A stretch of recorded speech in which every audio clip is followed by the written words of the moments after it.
I'm Charlotte Jones. I'm Chief Executive of the Independent Theatre Council, representing about 450 independent arts organisations and artists around the country. Last time I was in a gathering like this was, and speaking before it, was in Manchester at the Pains Plough Tourism Symposium. And there I threw the cat among the pigeons about raising the question of how it was that the proceeds of the commercial success of Warhorse and Matilda and other such initially subsidised works don't get back into the Arts Council's, or at least partially into the Arts Council's pocket and the public purse. Since that conference, I've been doing a lot more reflecting on that and having a lot more conversations, both with Arts Council, with other practitioners. And I have to say, actually, I'm not reassured by the fact that we're sitting in the proceeds of Warhorse today. I still believe that there needs to be, and the reason I raised this issue was not because I wanted to punish the National for a brilliant success. I saw Warhorse, I loved it, I thought it was great, totally pleased that it's doing well. But it was because I genuinely believe that there needs to be a more dynamic flow of money and support around the arts system, and that we're in serious danger of having a disastrous wealth gap that is just creating an almost unworkable system. While we're sitting in the proceeds of Warhorse and Joe Crowley's company are out there on the road on only £100 a week, I can't swear that. It's not, to me, I was really, agree with Julius entirely that there isn't an extreme difference between the commercial and subsidised. The ITC membership, only about a quarter of those are funded directly by the Arts Council as NPOs. And I suppose the extreme gap I sometimes do notice is in attitude rather than in actual ways of making work. I've very often sat in a room with a group of arts organisations and someone will say, oh yes, I'm from Knickers in a Twist Theatre Company, we're an NPO. And it's beginning to sound a little bit like an Alcoholics Anonymous. I think the dependency culture is very worrying. I think the concept that somehow the Arts Council has to be a very passive partner in all of this. I was interested by Robert's example of Adventures in Motion Pictures. They actually started up as an ITC company. And I remember the days when they were in RFO, and I remember the transition. It's all very exciting, actually, and very sparking. I remember at the time, it wasn't so much that that the Arts Council wasn't wanting to fund them. I think they actually wanted to work in different ways and think different ways about making their work. So the dependency culture, I think, is what we need to be getting away from. I'm very conscious that we're just over a week away from the MPO decisions, and I keep thinking about the Arts Council. I'm actually feeling really quite sad, because I do feel that they're over a barrel with their arms behind their back, tied with a sock in their mouth, and it's not fair, actually. I think we need a dynamic, confident, assertive Arts Council that's prepared to take those risks and to help those risks be taken, particularly by young potential producers. The focus on young people is totally right.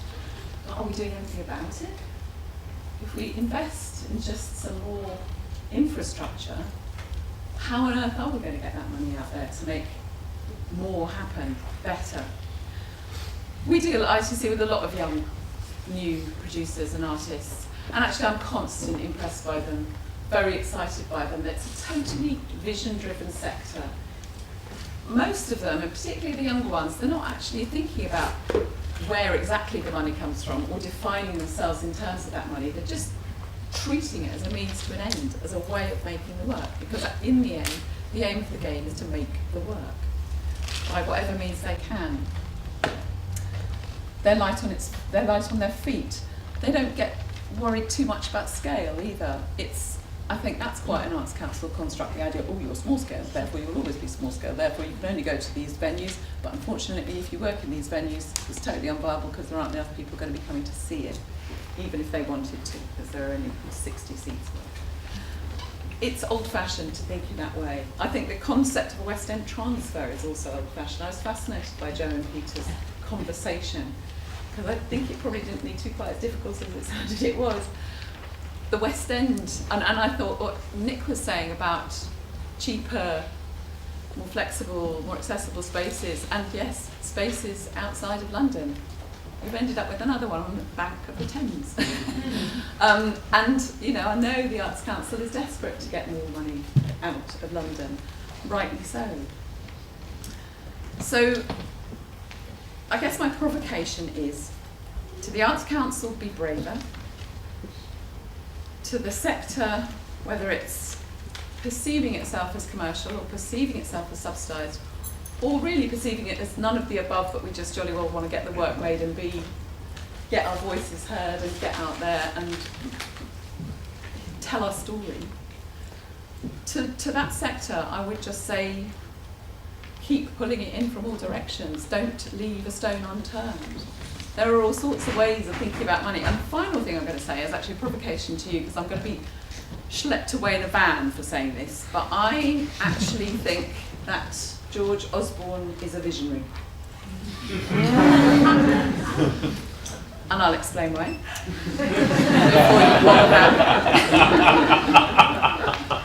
I am a communist and I still but I still think he's a visionary.